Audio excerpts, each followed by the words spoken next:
සම්මා සම්බුදු සරණයි.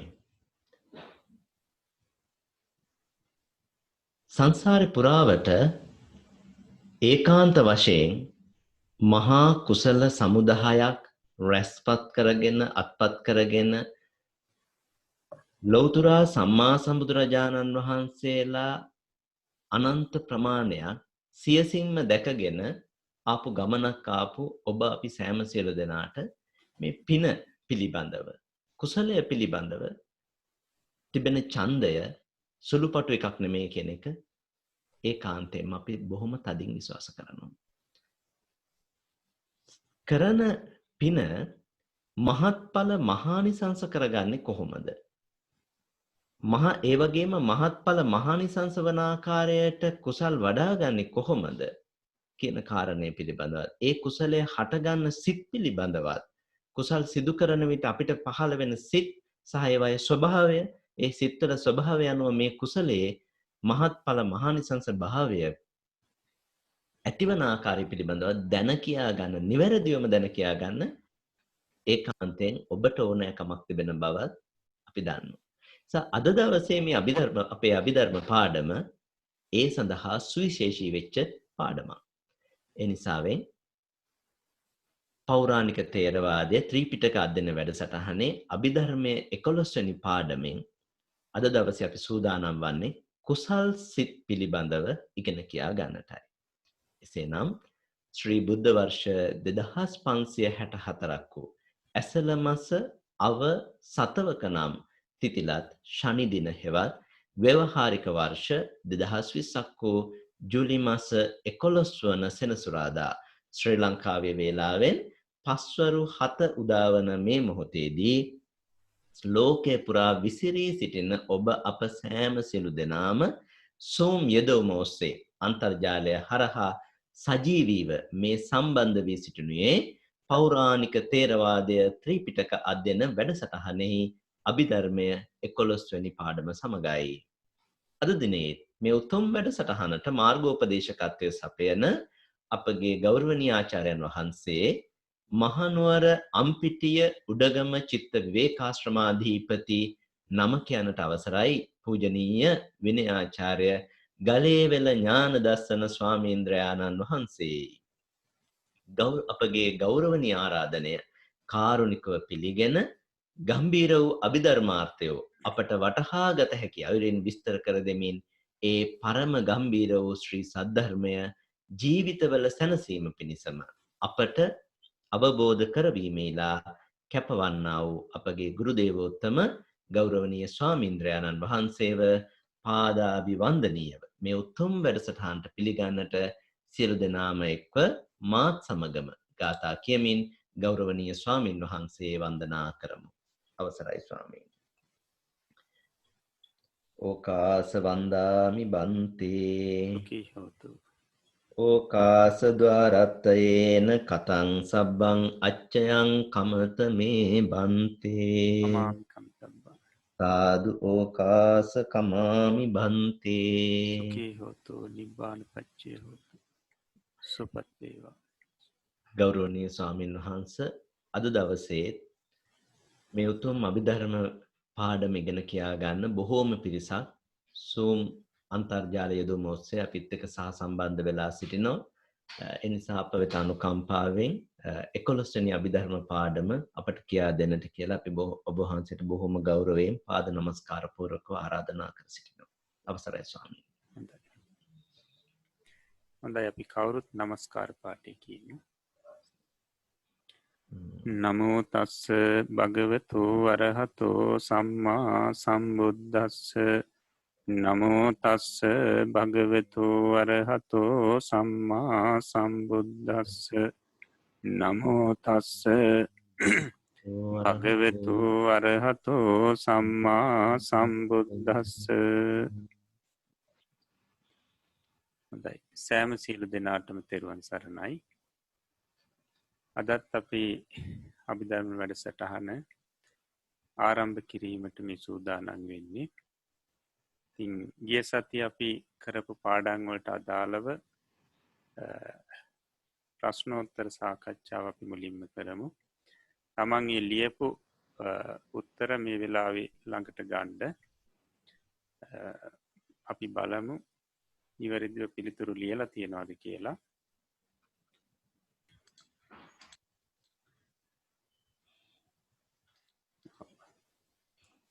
බලන්න පළවෙනි ප්‍රශ්නය මේ සිත්වලට අහේතුක සිත්ය කියන්නේ ඉබේම ඇතිවන නිසාද නැතහොත් අනෙක් කරුණක් නිසාද? පිළිතුරු බලන්න. මේ සිත්වලට අහේතුක සිත්තයි කියනුවේ ඉබේම ඇතිවන නිසා නොව හේතු යන නම ව්‍යවහාර කරන ලෝභාදී ධර්ම සයින් එකකුත් මේ සිත්වල නොයදෙන නිසාය. ඒ විදිහට ලියලා තියෙනවා නම් හරියක් දාගන්න. ඊළඟට දෙවෙනි එක. හේතු යන නම ව්‍යවහාර කරන ධර්මයෝ කවරහුද? පිළිතුර හේතු යන නම ව්‍යවහාර කරන ධර්මයෝ නම් ලෝභ, ද්වේෂ, මෝහ, අලෝභ, අද්වේෂ, අමෝහ යන චෛතසික 6යි. හොඳයි ඊළඟට තුන්වෙනි ප්‍රශ්නේ බලන්න.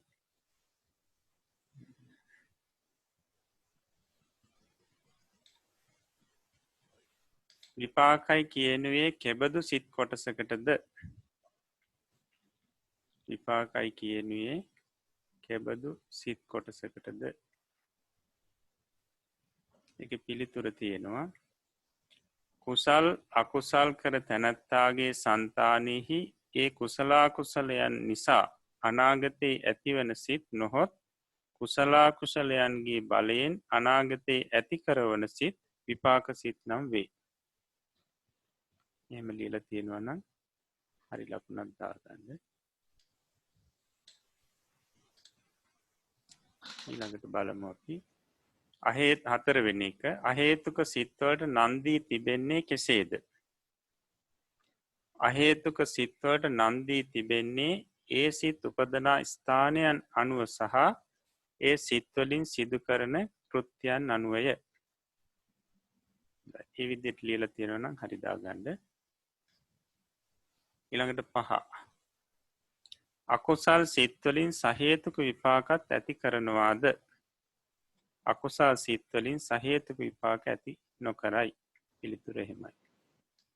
හොඳයි ඊළඟට 6 වෙනි එක. අකුසල විපාක සිත්වලට වඩා කුසල විපාක සිත්වල වෙනස්කම් මොනවාද? පිළිතුර අකුසල විපාක සිත්වලට වඩා අහේතුක කුසල විපාක සිත්වල ඇති වෙනස කාය විඤ්ඤාණයේ සුඛ සහගත වීමත් සම්තිර්ණ දෙකක් වීමත්ය. ඊළඟට අපි බලමු ඊළඟ පාඩමට අදාළ ප්‍රශ්න. අහේතුක ක්‍රියාසිත කියන පාඩමට අදාළ ප්‍රශ්න.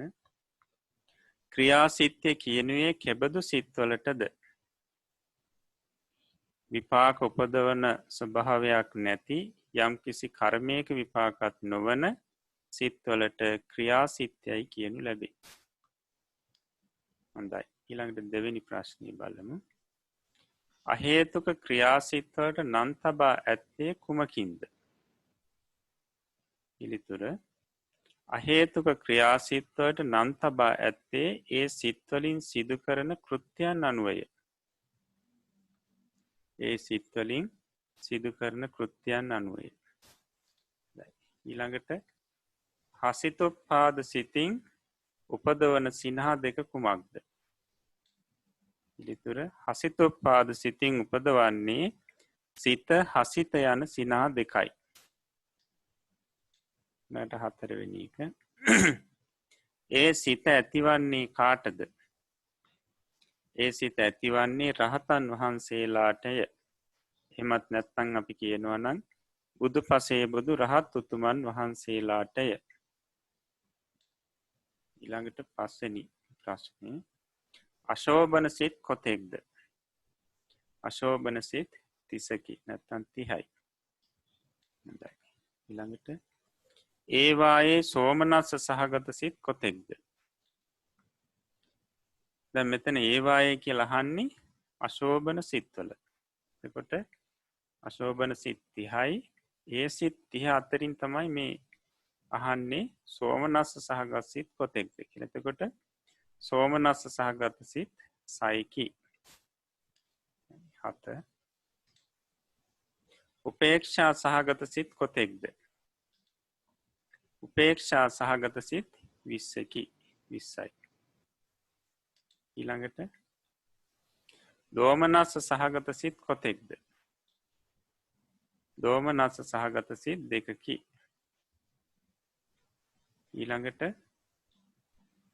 අසංඛාරික සිත් කොතෙක්ද? අසංඛාරික සිත් කොතෙක්ද?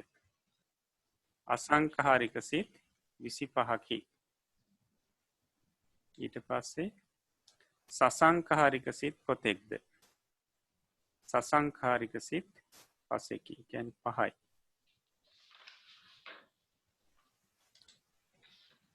හොඳයි. ඒ ක්‍රමයට ලියලා තියෙනවා නම් හරි දාගන්න කවුරුත්.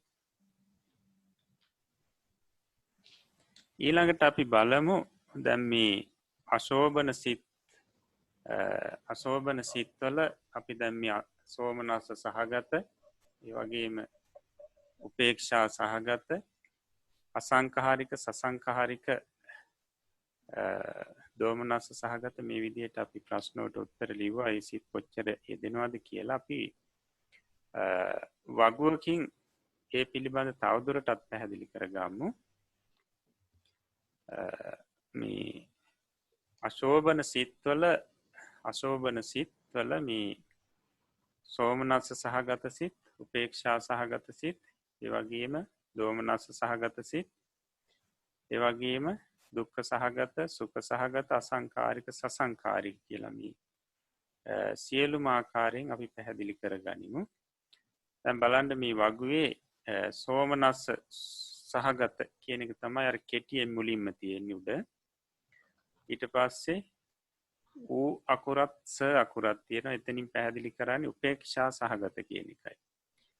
ඊළඟ එකේ දෝ ඊට පස්සේ ස කියලා තියෙන අකුරු දෙකක්. ඒ කියන්නේ දෝමනස්ස සහගත කියන එක. ඊළඟට දුක්ඛ සහගත කියන එක තමයි කෙටි කරලා දූස කියලා තියෙන්නේ. ඊළඟට සුස කියලා තියෙනවා. ඒ කියන්නේ සුඛ සහගත කියන අර්ථය. ඊළඟට අසං කියලා නවත්තලා තියෙනවා. ඒ කියන්නේ අසංඛාරික කියන එක. ඊළඟට සසං කියලා නවත්තලා තියෙනවා. ඒ කියන්නේ සසංස්කාරික කියන එකයි. හොඳයි. එතකොට ඉස්සලම් තියෙන සෝමනස්ස සහගත. දැන් අපි බලමු අශෝභන සිත්වල සෝමනස්ස සහගත සිත් කීයද මොනවද කියලා. එතකොට දැන් මේ හරි ලකුණු දාලා තියෙනවා. ලෝභ මූල සිත්වල 4ක් තියෙනවා. ඊළඟට අහේතුක කුසල විපාක සිත්වල එකක් තියෙනවා. ඒ කියන්නේ සෝමනස්ස සහගත සම්තිරණේ. ඊට පස්සේ සෝමනස්ස සහගත හසිතුප්පාද. ඒ කියන්නේ අහේතුක ක්‍රියා සිත්වල අවසාන සිත එකයි. එතකොට බලන්න ඔක්කොම තියෙනවා 6ක්. ඊළඟට උපේක්ෂා සහගත සිත් බලමු. උපේක්ෂා සහගත සිත් 20 ලකුණු කරලා තියෙනවා. එතකොට ලෝභ මූල සිත්වල තියෙනවා 4ක්. ඊට පස්සේ මෝහ මූල සිත් 2. ඊළඟට අහේතුක අකුසල විපාක නැත්නම් අකුසල් විපාක සිත්වල ඒ 7න් තියෙනවා එන 6ක්. 7න් 6ක් තියෙනවා. ඊට පස්සේ අහේතුක කුසල විපාක සිත්වලත් 6ක් යෙදෙනවා. ඊට පස්සේ ක්‍රියාසිත්වල අහේතුක ක්‍රියාසිත්වල 2ක් යෙදෙනවා. එතකොට බලන්න සියල්ලම 20ක් වෙනවා. සියල්ලම 20ක් වෙනවා. ඊළඟට දෝමනස්ස සහගත සිත්. දෝමනස්ස සහගත සිත් අපි දන්නවා 2යි තියෙන්නේ. ඒ ද්වේෂ මූල සිත් 2. කොට 2යි. ඊළඟට දුක්ඛ සහගත සිත්. දුක්ඛ සහගත කාය විඥානී කියන සිත පමණයි. එතකොට එක සිතයි තියෙන්නේ. ඊළඟට සුඛ සහගත සිත්. සුඛ සහගත සිත් විදියට ගැනෙන්නේ සුඛ සහගත කාය විඤ්ඤාණි. සුඛ සහගත කාය විඤ්ඤාණී තමයි සුඛ සහගත සිතක් හැටියට අරගෙන තියෙන්නේ. ඊළඟට තියෙනවා අසංඛාරික. අසංඛාරික සිත් 25යි. සංඛාරික සිත් 25ක් තියෙන එක බලන්න පුළුවන්. ඊළඟට සසංඛාරික සිත් 5යි. සසංඛාරික සිත් 5යි.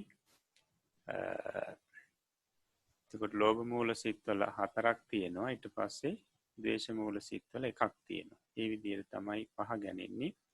ඒ සිත් 5 හැර සෙසු සියලුම සිත් අසංඛාරික හැටියටයි සලකන්නේ. අපි කතා කරා අහේතුක සිත් සියල්ලම අසංඛාරිකයි කියලා. ඒ වගේ මෝහ මූල සිත් 2 අසංඛාරිකයි. ඒ විදිහටම ලෝභ මූල සිත්වලත් තියෙනවා 4ක්. ඊට පස්සේ ද්වේෂ මූල සිත්වලත් 1ක් තියෙනවා. හොඳයි. ඊට පස්සේ අපි බලමු සියලුම සිත් අරගෙන ඔන්න ඔය ක්‍රමයට තමයි අශෝභන සිත්වල වේදනා සහ සංඛාර භේදයෙන් අපි බෙදන්න පුළුවන් වෙන්නේ. හොඳයි.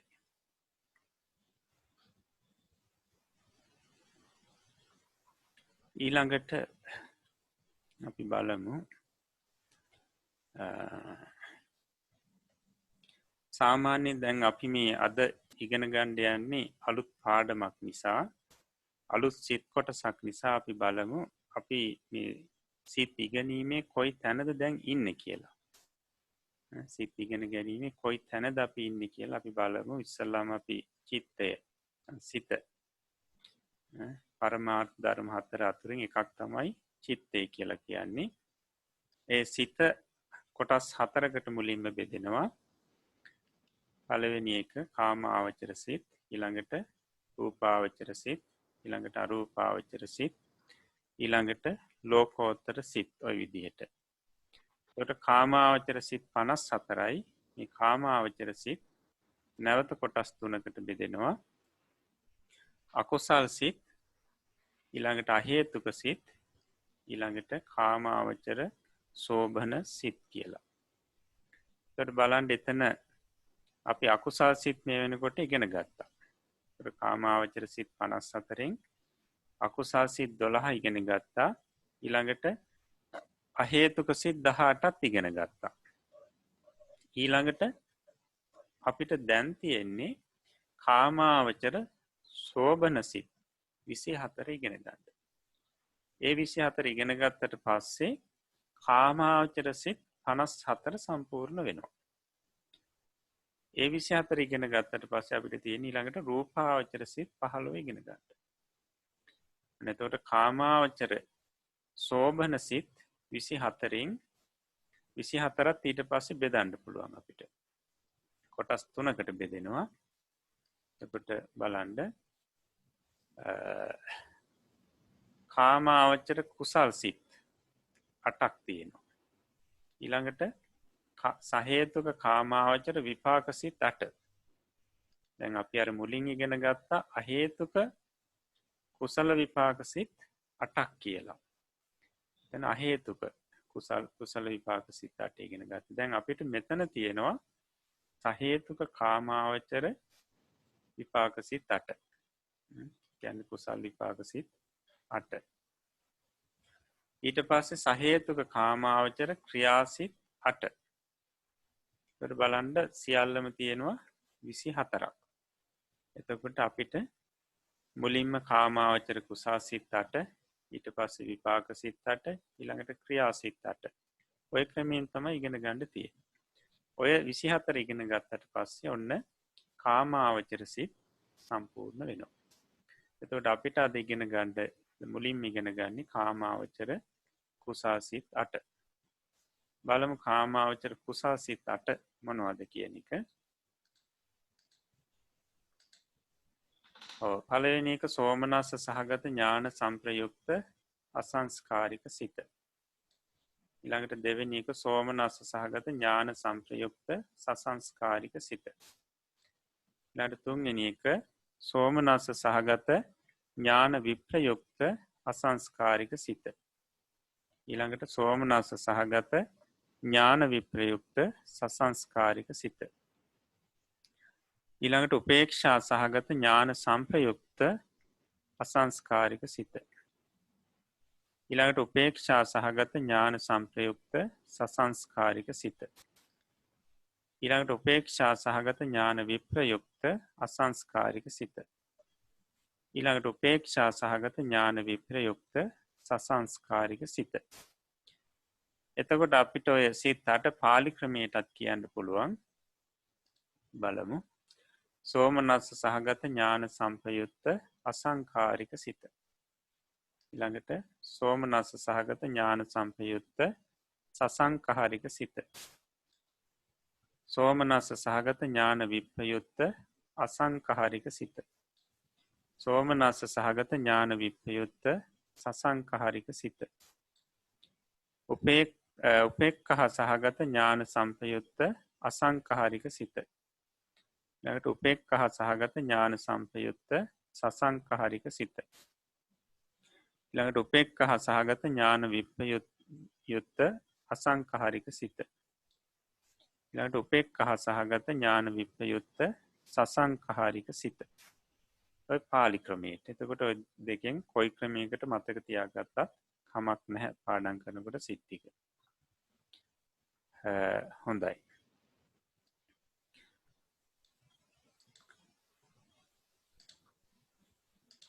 ඊට පස්සේ අපි එදා අහේතුක කුසල විපාක සිත් සහ ක්‍රියාසිත් එදා ඉගෙන ගත්තා. එතකොට දැන් කාට හරි අවස්ථාවක් තියෙනවා පාඩම් දෙන්න. කවුරු හරි ඉන්නවනම් ඉදිරිපත් වෙලා ඒ සිත් ටික පාඩම් දෙන්න. සානස ශ්‍රීනිකා කුලරත්න මහත්මිය ඉදිරිපත් වෙලා තිබෙනවා. ඔබතුමියට අවස්ථාව තිබෙනවා. හොඳයි. උපේක්ඛා සහගත චක්කු විඥානය, උපේක්ඛා සහගත සෝත විඥානය, උපේක්ඛා සහගත ගාන විඥානය, උපේක්ඛා සහගත જીවහා විඥානය, සුඛ සහගත කාය විඥානය, උපේක්ඛා සහගත සම්පටිච්ඡනය, සෝමනස්ස සහගත සම්තිරණය, උපේක්ඛා සහගත සම්තිරණය.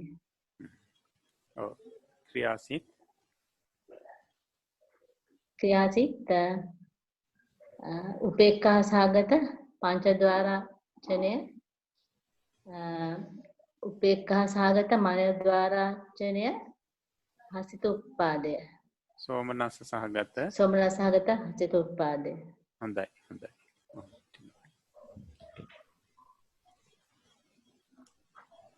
හොඳයි. එතකොට එක කාරණාවක් මතක තියාගන්න ඕනි.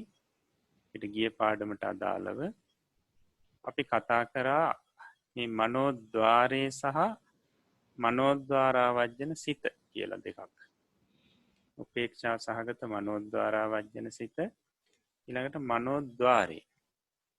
එතකොට මේ කියන්නේ දෙකක් ගැන. මේ කියන්නේ දෙකක් ගැන. එතකොට මනෝද්වාරය කියලා කිව්වේ අපි භවාංග සිත් පරම්පරාව.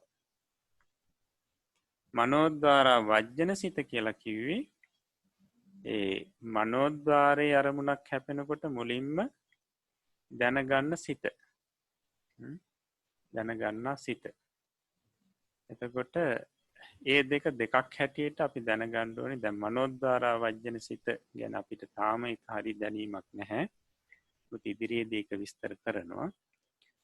ඒ නිසා මේ දෙකක් හැටියට කවුරුත් දැනගන්න ඕනේ. නැත්නම් මේක පැටලුනොත් අපිට අභිධර්ම ඉගෙන ගන්න ටිකක් සමහර පාඩම් වලදී අපිට ගැටලු ඇති වෙන්න පුළුවන්. හොඳයි. එහෙමනම් අපි දැන් පාඩම අපිට අද තියෙන පාඩම අපි ආරම්භ කරමු. කියන්න පාඩම.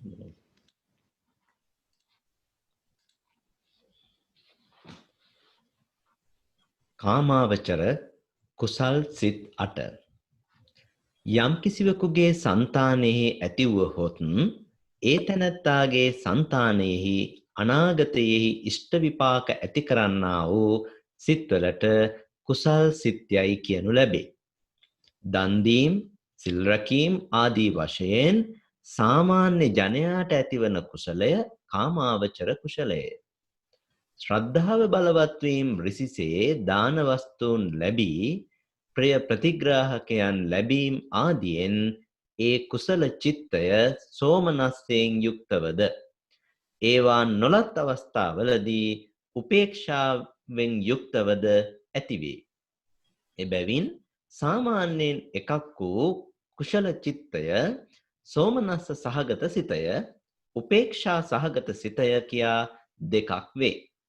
සමහර අවස්ථාවලදී ඒ කුශලය කර්මඵලාදිය දන්නා නුවණින් යුක්තවද සමහර විට නුවණින් තොරවද ඇතිවේ. එබැවින් සෝමනස්ස සහගත සිතද ඥාන සංප්‍රයුක්ත සිතය ඥාන විප්‍රයුක්ත සිතය කියා දෙකට බෙදේ. එසේ බෙදීමෙන් කුසල් සිත් 4ක් වේ. ඒ 4න් එක එකක් නැවත සංස්කාර භේදයෙන් දෙකට බෙදේ. එසේ බෙදීමෙන් කාමාවචර කුසල් සිත් 8ක් වේ. සෝමනස්ස සහගත ඥාන සංපයුක්ත අසංස්කාරික සිතය සෝමනස්ස සහගත ඥාන සංපයුක්ත සසංස්කාරික සිතය සෝමනස්ස සහගත ඥාන විප්‍රයුක්ත අසංස්කාරික සිතය සෝමනස්ස සහගත ඥාන විප්‍රයුක්ත සසංස්කාරික සිතය උපේක්ෂා සහගත ඥාන සංපයුක්ත අසංස්කාරික සිතය උපේක්ෂා සහගත ඥාන සංප්‍රයුක්ත සසංස්කාරික සිතය උපේක්ෂා සහගත ඥාන විප්‍රයුක්ත අසංස්කාරික සිතය උපේක්ෂා සහගත ඥාන විප්‍රයුක්ත සසංස්කාරික සිතය යන මේ 8 කාමාවචර කුසල චිත්තයෝය. මේ කාමාවචර කුසලයට මහා කුසලයයිද කියනු ලැබේ. එසේ කියන්නේ රූපාවචර අරූපාවචර ලෝකෝත්තර කුසලයන් මෙන් එය උසස් නිසා නොව ලෝකයේ සෑම තැනම වෙසෙන බොහෝ දෙනාට ඇතිවන කුසලය නිසාය. රූපාවචර අරූපාවචර ලෝකෝත්තර කුසල් ඊතා ටික දෙනෙකුට පමණක් කලාතුරකින් ඇතිවන ඒවාය. කාමාවචර කුසල් සිත් 8 ඇතිවන්නේ දාන, සීල, භාවනා, අපචායන, වෙය්‍යාවච්ච, පත්තිදාන, පත්තානුමෝදනා, ධම්ම සවන, ධම්ම දේශනා, දිට්ඨිජු කම්ම යන දස පුණ්‍ය ක්‍රියාවන් සිදු කිරීම වශයෙන්. හොඳයි ඇති අපිට.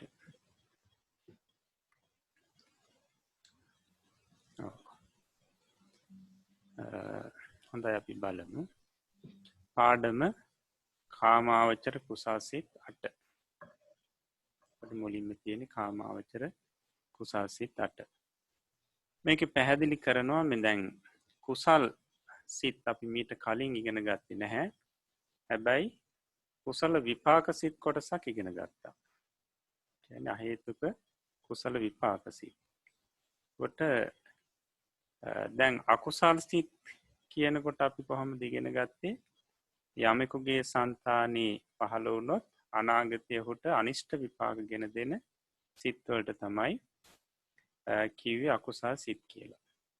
දැන් මෙතනදී කුසල් සිත් කියන්නේ මොනවද කියලා පැහැදිලි කරනවා.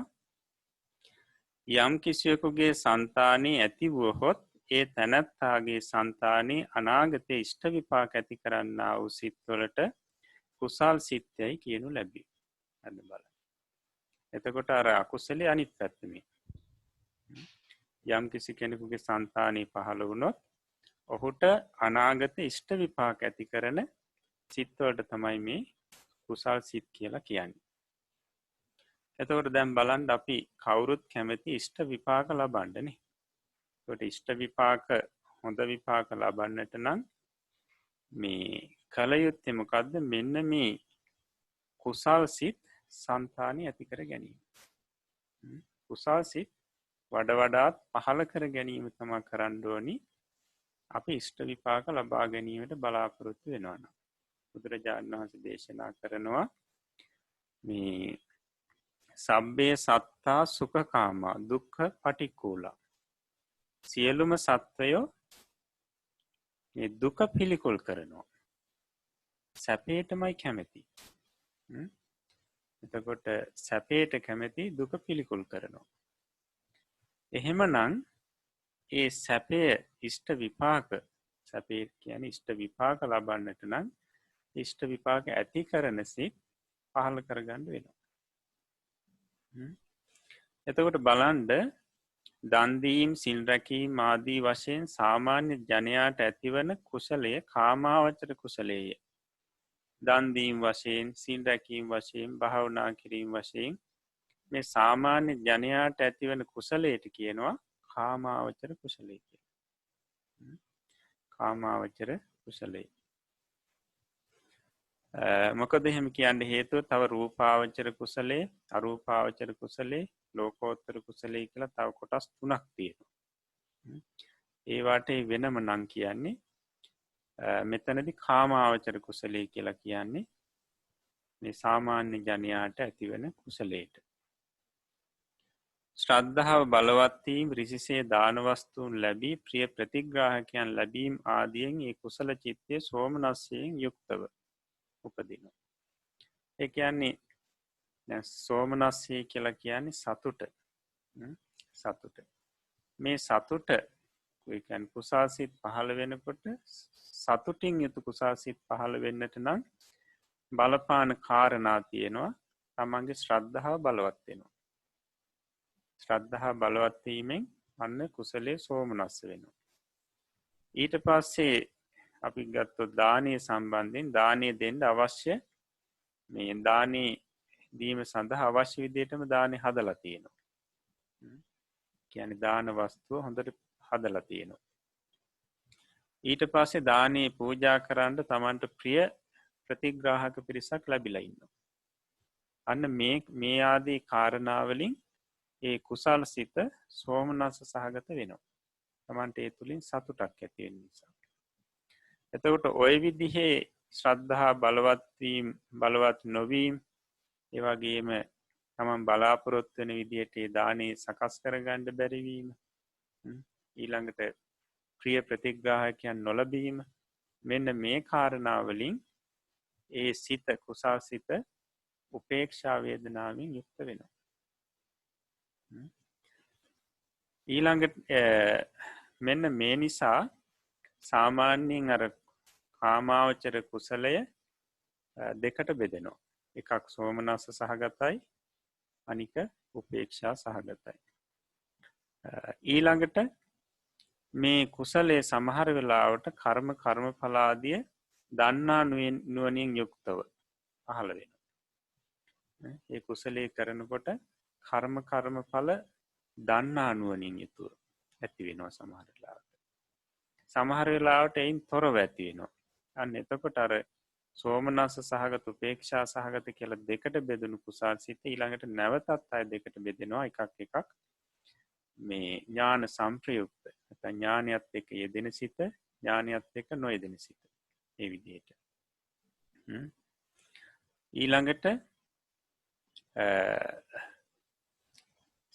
සංකාර බෙහෙදෙන් සංකාර බේදයෙන් ආය නැවත දෙකකට බෙදෙනවා එකක් සිතක්. එකක් අසංකාරික යනික සසංකාරිකයි. තොට දැම් මම මේක මේ ලෝබමූල සිත්වලදි පැහැදිලි කරා. ඔය අසංකාරික සසංකාරික සෝභනස්ස උපේක්ෂා කියන ඔය වේදනා විදිට බෙදෙන හැටි වගේම සංකහර බේදයෙන් බෙදෙන හැටි. එනිසා වැඩිපුර පිවිස්තර කරන්න බලාපොරොත්වෙන්න දැහැන් එතකොට බලන්ඩ කුසල් සිත මුලින්ම බෙදෙනවා දෙකට සෝමනස්ස සහගත සහ උපේක්ෂා සහගත කියලා ඒ සෝමනස්ස සහගත සිත නැවත දෙකට බෙදෙනවා ඥාන සම්ප්‍රයුක්ත ඥාන විප්‍රයුක්ත කියලා ඊළඟට උපේක්ෂා සහගත සිතත් දෙකට බෙදෙනවා ඥාන සම්ප්‍රයුක්ත ඥාන විප්‍රයුක්ත කියලා ඊළඟට ඒ සෝමනස්ස සහගත ඥාන සම්ප්‍රයුක්ත සිත නැවත දෙකට බෙදෙනවා අසංකාරික සහ සසංස්කාරික කියලා. ඊළඟට සෝමනස්ස සහගත ඥාන විප්‍රයුක්ත සිත නැවත දෙකට බෙදෙනවා අසංකාරික සහ සසංකාරික කියලා. ඊළඟට උපේක්ෂා සහගත ඥාන සම්ප්‍රයුක්ත සිත දෙකට බෙදෙනවා අසංකාරික සහ සසංකාරික කියලා. ඊළඟට උපේක්ෂා සහගත ඥාන විප්‍රයුක්ත සිතත් දෙකකට බෙදෙනවා ඥාන අසංකාරික සහ සසංකාරික කියලා. දැන් ඒ ක්‍රමයෙන් බලනකොට සිත් 8ක් එනවා. සිත් 8යි. එතකොට කාමාවචර කුසල් සිත් 8යි. දැන් තමන්ට මතක නම් ලෝභ මූල සිත් 8. ලෝභ මූල සිත් 8 මතක නම් ඒ සිත් 8 මේ සිත් 8 මේ වචනවල තියෙන වෙනස තමන්ට තේරෙයි. එතකොට සෝමනස්ස සහගත එතනදි කොහොමද තිබෙන්නේ ditthිගත සම්ප්‍රයුක්ත අසංස්කාරික සිත සසංස්කාරික සිත කියලා. දැන් බලන්න මෙතන ditthිගත කියන පදේ නැහැ. ඒ වෙනුවට මොකද්ද තියෙන්නේ ඥාන කියන එක විතරයි. ඥාන කියන පදේ තියෙනවා. අන්න එතකොට බලන්න ඥාන කියන පදේ විතරයි මෙතෙන්ද අපිට වෙනස් කරගන්න තියෙන්නේ. නේද? ඒකට සෝමනස්ස සහගත ඥාන සම්ප්‍රයුක්ත අසංස්කාරික සිත. ඊළඟට සෝමනස්ස සහගත ඥාන සම්ප්‍රයුක්ත සසංස්කාරික සිත.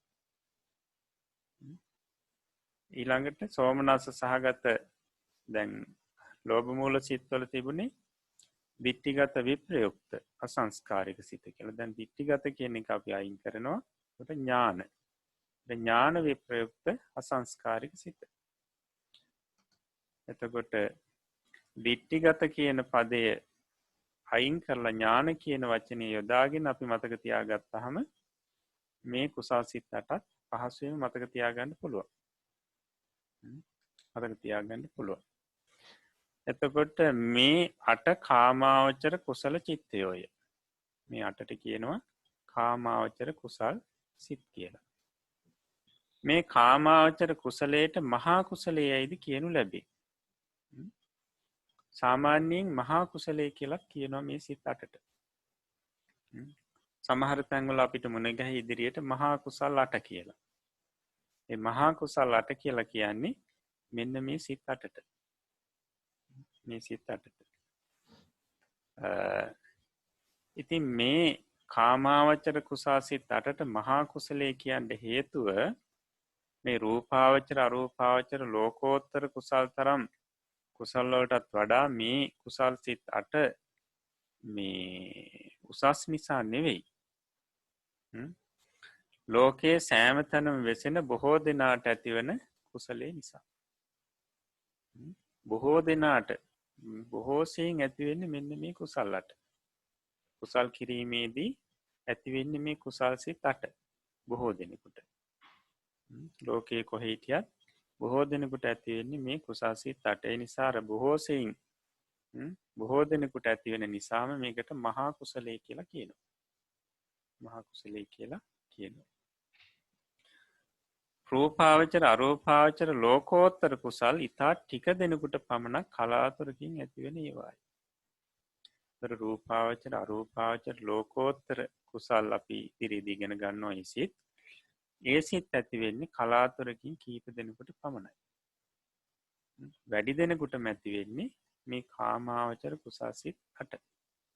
ඒ නිසා ඒ කුසල් සිත් 8ට මහා කුසලයේ කියලා කියනවා. ඒක හොඳින් මතක තියාගන්න. එතකොට අපි දැන් ඉදිරියේදී පැහැදිලි කරනවා සාමාන්‍යයෙන් කුසලයක් කරනකොට සෝමනස්ස සහගත ඥාන සම්ප්‍රයුක්ත අසංකාරිකව කොහොමද ඒ කුසලයේ කරන්නේ? ඒ වගේම උපේක්ෂා සහගතව කොහොමද වෙන්නේ? මේ කාරණා අපි ඉදිරියේදී පැහැදිලි කරනවා. අපි බලමු ඊළඟට තියෙනවා කාමාවචර කුසාසිත 8 ඇතිවන්නේ දාන සීල භාවනා අපචායන වෙය්‍යාවච්ච පත්තිදාන පත්තානුමෝදනා ධම්මසවන ධම්ම දේශනා දිට්ඨිජු කම්ම යන දස පුණ්‍ය ක්‍රියාවන් සිදු කිරීම වශයෙන්. එතකොට මේ කාමාවචර කුසාසිත 8 ඇති වෙන්නේ මෙන්න මේ දස විද පුණ්‍යක්‍රියා සිදු කිරීම අවස්ථාවලදී මේ පුණ්‍යක්‍රියා සිදු කරන අවස්ථාවේදී තමයි මේ කුසල් සිත් 8 පහළ වෙන්නේ. එතකොට අපි බලමු මේ දස පුණ්‍යක්‍රියා මොනවද කියන එක. බොහෝ දෙනෙක් දන්නවත් ඇති. නමුත් මේ සම්බන්ධයෙන් අපි හොඳට දැනගන්න ඕනේ. එතකොට තමයි අපිට මේ වෙලාවේදී සිද්ධ වෙන්නේ නැත්නම් අපිට මේ වෙලාවේ පහළ වෙන්නේ කුසල් සිතක්ද නැද්ද කියන එක අපිට තේරුම් ගන්න පුළුවන්. හොඳයි. එතකොට මේකෙදී පළවෙනි එක තමයි දාන කියලා කියන්නේ. දානි. එතකොට දානී කියලා කියන්නේ මොකද්ද? දානී කියලා කියන්නේ Tamanට අයත් වස්තුවක්, අයත් දෙයක් අපි අපේ අයිතිය අතහැරලා තව කෙනෙකුට දෙනවා. පරිත්‍යාග කරනවා. අන්න ඒකට කියනවා දානී කියලා. දානී කියලා කියනවා. එතකොට මේ දානේ එක එක කොටස් තියෙනවා. දැන් ධර්ම දානීය කියන එකත් එකක් නේද? එතකොට අපි සාමාන්‍යයෙන් දාන ආදී ඔය ආහාර ආදී පූජා කරනකොට අපි කියනවා ආමිෂ දානීය කියලා. මේ විදිහට එක එක කොටස් තියෙනවා. නමුත් කෙසේ හෝ Tamanට අයිති දෙයක් තමාගේ අයිතියෙන් බැහැර කරලා තවත් කෙනෙකුට පරිත්‍යාග කරනවා නම් අපි ඒකට කියනවා දානීය කියලා. එතකොට මේ දානයේදී සාමාන්‍යයෙන් දානය දෙන පුජ්‍යලය 3 දෙනෙක් මේ ධර්මයේ සඳහන් කරලා තියෙනවා. දානය දෙන පුජ්‍යලය 3 දෙනෙක්. එතකොට එක්කෙනෙක් තමයි දාන දාස, ඊට පස්සේ දාන සහාය, ඊට පස්සේ දාන ප්‍රති. දාන ප්‍රති. ඉතින් 3 දෙනෙක් දක්වන මේ දන් දෙන පුජ්‍යලය 3 දෙනෙක්. ඒ පුජ්‍යලය 3 දෙනා දන් දෙන ආකාරය අනුව තමයි ඔය නම් ලැබිලා තියෙන්නේ. එතකොට දාන දාස කියලා කියන්නේ තමන් පරිහරණය කරන දෙයට වඩා මේ තත්ත්වයෙන් අඩු දෙයක් තමයි දානයට පූජා කරන්නේ. එයාට කියනවා දාන දාස කියලා. ඊළඟට දාන සහාය කියලා කියන්නේ තමන් පරිහරණය කරන ආකාරයේ දේවල්ම තමයි දානයට පූජා කරන්නේ. එයාට කියනවා දාන සහාය කියලා. ඊළඟට දාන ප්‍රති. තමන් පරිහරණය කරන දෙයට වඩා තමන් අනුභව කරන දෙයට වඩා උසස් දෙයක් තමයි දානයට පූජා කරන්නේ. එයාට කියනවා දාන ප්‍රති කියලා. දාන ප්‍රති. එතකොට දාන දාසට වඩා දාන සහායට වඩා ආනිසංස ලැබෙන්නේ දානයෙන් දාන ප්‍රතිට. දාන ප්‍රති කියන කෙනාට.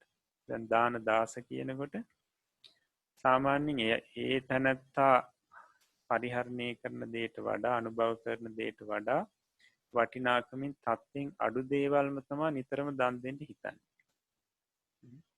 දැන් සමහරලාට දන්නේ නැති ගෙවල් වල පරණ බඩු, දැන් අලුත් බඩු ගෙනාවට පස්සේ පරණ බඩු ටික මොකද කරන්නේ හිතන්නේ මම මේ ටික පූජා කරන්න ඕනේ කියලා හිතනවා නේද? ඒකට මේ ටික පන්සලට පූජා කරන්න ඕනේ කියලා හිතනවා. අන්න බලන්න දාන දාස කියන தත්ත්වය. දාන දාස කියන தත්ත්වය. ඉතින් මේක බොහෝම කියන්නේ දානයක් තමයි, නමුත් බොහොම පහත් දානයක් මේක. ඊට පස්සේ සමහරු හිතනවා ස්වාමින්වහන්සේලාට පූජා කරන්න ඕනේ ටිකක් රළු දේවල්. අපි අනුභව කරන තරම් ප්‍රණීත ඒවා නෙවෙයි. ওই විදිහට හිතලා සමහරු කරනවා. ඉතින් ඒ කියන්නේ දාන දාස කියන தත්ත්වය. ඉතින් බුදුරජාණන් වහන්සේලා වර්ණනා කරන්නේ නැහැ බදු පුජ්‍යලයා. දාන සහාය කියලා කියන්නේ තමන් ගෙදර කන බොන දේවල්ම තමයි ඒ විදිහටම තමයි දානෙටත් පූජා කරන්නේ. නැත්තම් තමන් පරිහරණය කරන තත්ත්වයේ දේවල්ම තමයි පූජා කරන්නේ. දාන සහාය. දාන ප්‍රති කියලා කියන්නේ දානයට පූජා කරන්නේ ඊටාම උසස්ම දේ. තමන් ගෙදර අවුරුද්දකටවත් ආහාරයට නොගන්න විදිහට ඊටාම උසස් ක්‍රමයකට හදලා තමයි පූජා කරන්නේ. නැත්තම් ගෘහ භාණ්ඩයක් උනත් පූජා කරනකොට වටිනාම දෙයක් තමන් පරිහරණය කරන දේටත් වඩා වටිනාම දෙයක් තමයි පූජා කරන්න ඉදිරිපත් වෙන්නේ. අන්න ඒ අයට කියනවා දාන ප්‍රති කියලා. එතකොට ඒ දාන ප්‍රතිට ලැබෙන ආනිසංසත් විශේෂයෙන්ම කියනවා අනිත් අයට බොහෝම ප්‍රිය කෙනෙක් බවට පත් වෙනවා. ඊට පස්සේ සත්පුරුෂයන්ගේ ඇසුර යහපත් සත්පුරුෂයන්ගේ ඇසුර යාට ලැබෙන්න ගන්නවා. ඊළඟට කල්යාණු කීර්ති සද්දවා බුග්ගච්ඡති. එයාගේ කීර්තිරාවේ පැතිරෙන්න ගන්නවා. ඊළඟට මේ කුමන පිරිසක් මැදට ගියත් කුමන බලවතුන් පිරිසක් මැදට ගියත් එයා විශාරදව බය නැතුව එතෙන්ට යනවා. ඊට පස්සේ මරණින් මත්තේ සුගතිය උපදිනවා කියනවා. මේ විදිහ ආනිසංස පහක් කියනවා. එතකොට තවදුරටත් අපිට දානය ගැන විස්තර කරගන්න තියෙනවා. නමුත් අපිට ඊළඟ පාඩමකදී සිත් එක්ක සම්බන්ධ කරමින් අපිට ඉගෙන ගන්න පුළුවන් ඒක. එතකොට මම ඔය කෙටියෙන් කිව්වේ දානය කියනකොට සාමාන්‍යයෙන් තමන් සන්තක දෙයක් තමන්ගේ අයිතියෙන් අතහැරලා තවත් කෙනෙකුගේ පරිහරණයට ප්‍රයෝජනයට දෙනවා. මේක තමයි දානය කියලා කියන්නේ. මේ දන් දෙනකොට පහළ වෙන්නේ මොනවද? මේ කුසල් සිත්. දන් දීමේදී පහළ වෙන්නේ අපි මුලින් කියපු ඔය කුසල් සිත් 8. ඊළඟට සීලය. දෙවෙනි පුණ්‍ය ක්‍රියාව තමයි සීලය. ඒ කියන්නේ සිල් සමාදන් වෙනවා. සිල් සමාදන් වෙනවා. ඒ සිල් සමාදන් වෙලා ඒ සීලේ ආරක්ෂා කරනවා. එතකොට බොහොම පිරිසිදුව දැන් අනිත් අයගේ ගෞරවය ලබන්න එහෙම අදහස් නැතුව බොහොම පිරිසිදු සිතින් තමාගේ මේ විමුක්තිය වෙනුවෙන් තමන්ගේ කායික වාචික සංවරය ඇති කර ගැනීම සඳහා ඒ වගේම ජීවිත ආජීවය පිරිසිදු කර ගැනීම සඳහා සිල් සමාදන් වෙලා ආරක්ෂා කරනවා. අන්න ඒ අවස්ථාවේදීත් පහළ වෙන්නේ මොනවද? ඔය කියපු කුසල් සිත්. ඊට පස්සේ භාවනාව. ඒකට භාවනාව කියලා කියන්නේ සිතේ සමාධිය සහ ප්‍රඥාව දියුණු කරගන්න ක්‍රමය. ඒකට භාවනාව ආකාර දෙකයි. සමාධි භාවනාව සහ නැත්නම් සමත භාවනාව සහ විදර්ශනා භාවනාව. සමත භාවනාවෙන් කරන්නේ සමාධිය දියුණු කරනවා. සිත ඒකඟ බව දියුණු කරනවා. විදර්ශනා භාවනාවෙන් කරන්නේ ප්‍රඥාව දියුණු කරනවා. එතකොට මේ සමත භාවනාවක් වේවා විදර්ශනා භාවනාවක් වේවා ඒ කරන අවස්ථාවේදී සාමාන්‍ය මූලික අවස්ථාවේදී අපි කියන්නේ ධ්‍යාන මට්ටමට පත් නොවුණු අවස්ථාවේදී විදර්ශනාවේ නම් මාර්ගඵල තත්ත්වයට පත් නොවුණු අවස්ථාවේදී පහළ වෙන්නේ ඔන්න ඔය කාමාවචර කුසාසිත 8. ඊට පස්සේ දැන් අපිට ඉතින් දාන සීල භාවනා කියන මේ පුණ්‍ය ක්‍රියා තුන ගැන බොහොම අවබෝධයක් තියෙනවා. ඊට පස්සේ තියෙනවා අපචායනය කියලා. දැන් මේ අපචායනය ගැන ගොඩක් දෙනෙකුට අවබෝධය මදි. එතකොට අපචායනය කියලා කියන්නේ ගරු කළ යුතු පුජ්‍යලයන්ට ගරු කළ යුතු වස්තුන්ට ගරු කිරීම. අපචායනය කියන්නේ ගරු කළ යුතු පුජ්‍යලයන්ට ගරු කළ යුතු වස්තුන්ට ගරු කිරීම. එතකොට ගරු කළ යුතු පුජ්‍යලයෝ කවුද? වයසින් වැඩි පිරිස. ඒ වගේම ගුණයෙන් වැඩි පිරිස. වයසින් සහ ගුණයෙන් වැඩි පිරිස තමයි ගරු කළ යුතු පුජ්‍යලයෝ. දැන් අපි ගත්තොත් වයසින් තමාට වඩා වයසින් වැඩි අයට ගරු කරනවා. ඊට පස්සේ ගුණයෙන් වැඩි පුජ්‍යලයෝ. ඒ කියන්නේ සීලාදී ගුණ තමන්ට වඩා වැඩි. එතකොට දැන් වයසයි ගුණයයි දෙක සසඳනකොට මෙතනින් ප්‍රමුඛත්වය ලැබෙන්නේ ගුණයෙන් වැඩි පිරිසට. ගුණයෙන් වැඩි පිරිසට. එතකොට දැන් අපි සාමාන්‍යයෙන් බලන්න අපි සාමණේර ස්වාමීන් වහන්සේ නමක් ගත්තොත් උන්වහන්සේ ඒ සීලයෙන් උසස්.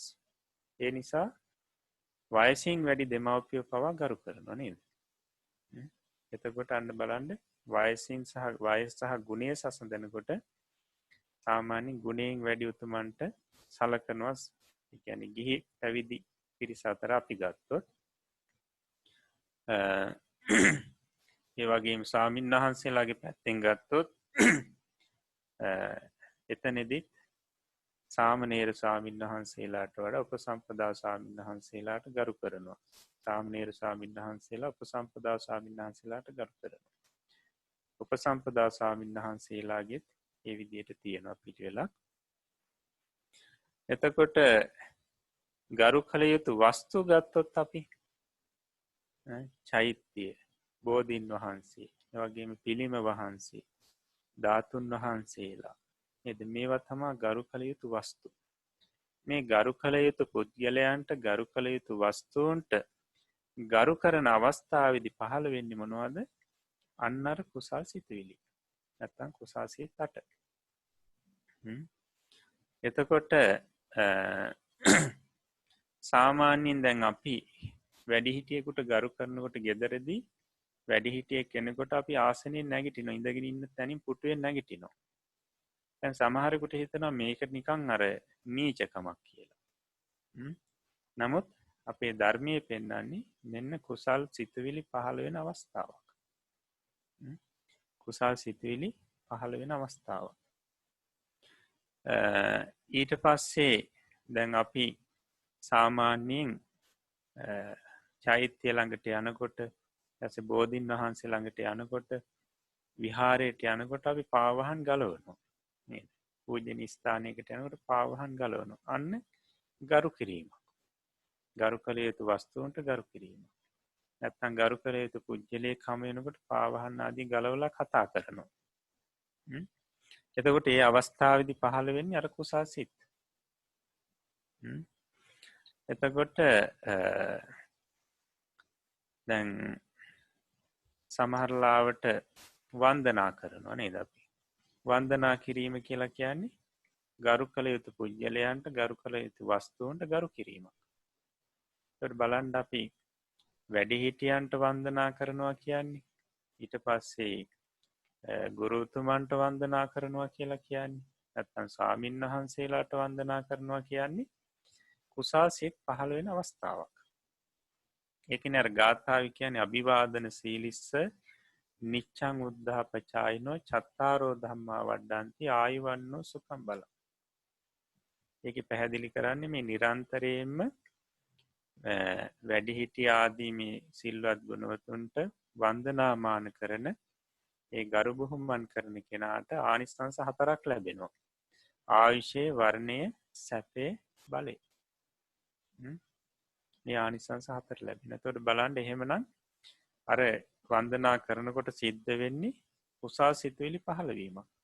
එහි විපාක මේ ජීවිතේමත් ලැබෙනවා. නේද? එතකොට දැන් අපි සාමාන්‍යයෙන් ඔය කයින් ගරු කිරීම, වචනයෙන් ගරු කිරීම, සිතින් ගරු කිරීම කියලා 3ක් තියෙනවා.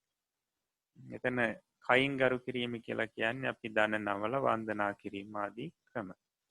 නැත්තම් පාවහන් ගලවලා, ඉස්සසුම් ගලවලා ගරු කරනවා. වචනයෙන් ගරු කරනවා කියන්නේ වචනයෙන් ගාථා කියමින් වඳිනවා. නේද? ඊට සිතින් ගරු කරනවා කියන්නේ සිතින් බොහොම පැහැදීමෙන් යුතු අර ගුණ සිහිපත් කරනවා. ඒ වැඩිහිටියන්ගේ, ගුරුවරුන්ගේ, උතුමන් වහන්සේලා. එතකොට ඒ කයින්, වචනයෙන්, සිතින් ගරු කරන්න පුළුවන්.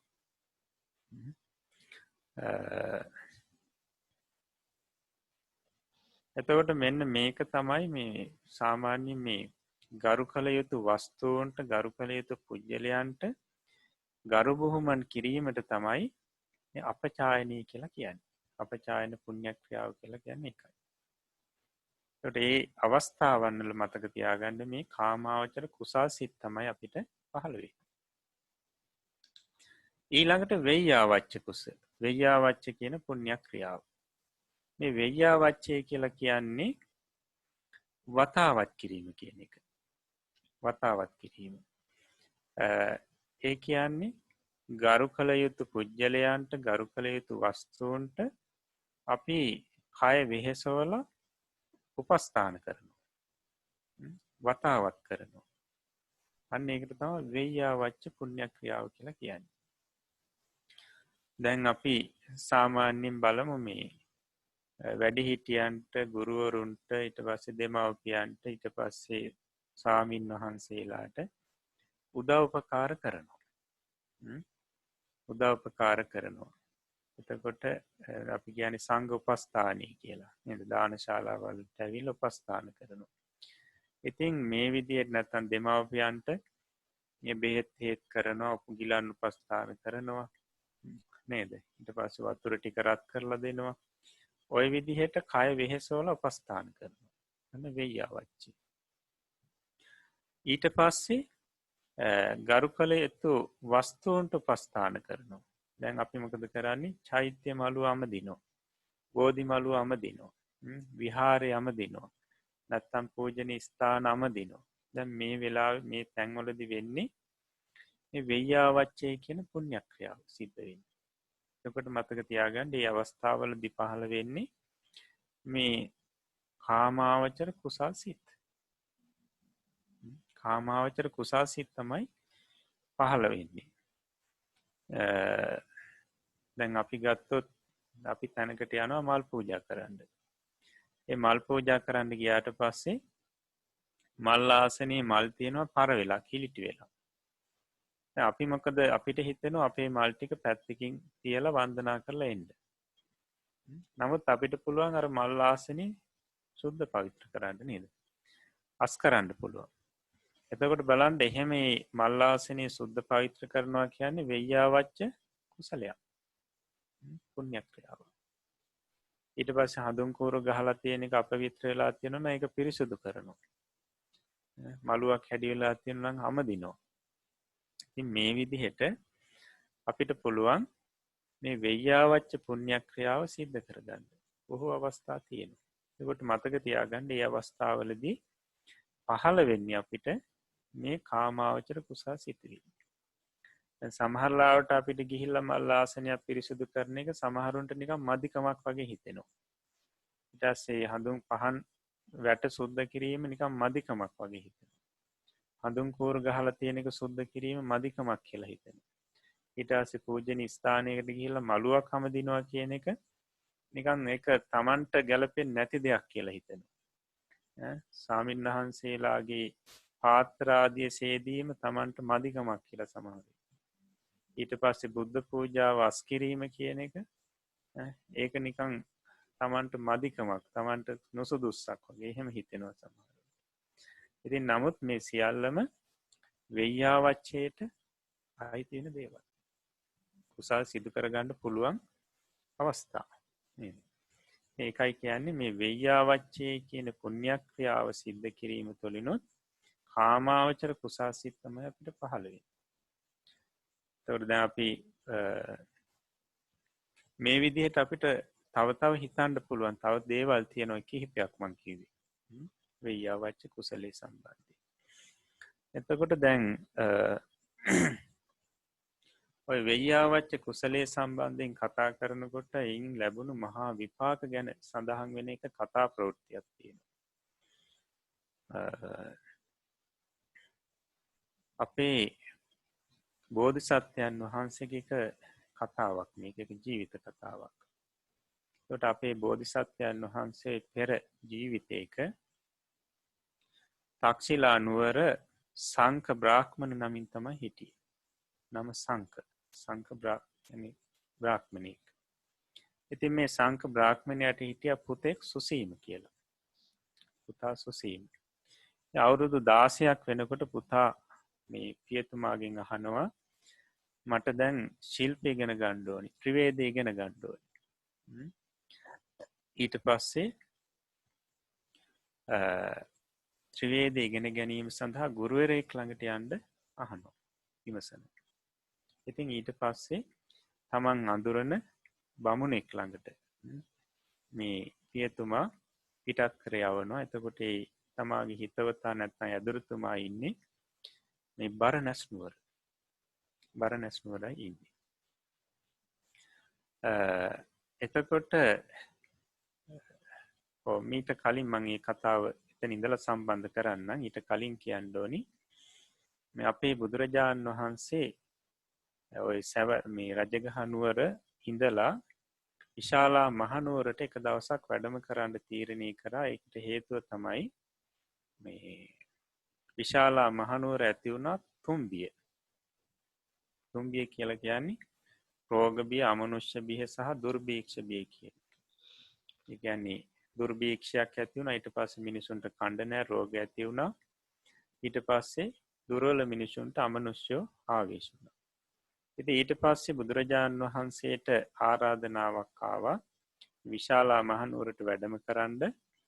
මේ ඒ උන්වහන්සේගේ වැඩම කිරීමෙන් විශාලා මහනුවරට යහපතක් වෙයි, මේ තුන්බිය දුර වෙයි කියන විශ්වාසයක් තිබුණා විශාලා මහනුවර රාජ්‍ය පාලනය කරපු ලිච්ඡවි රජදරුවන්ට.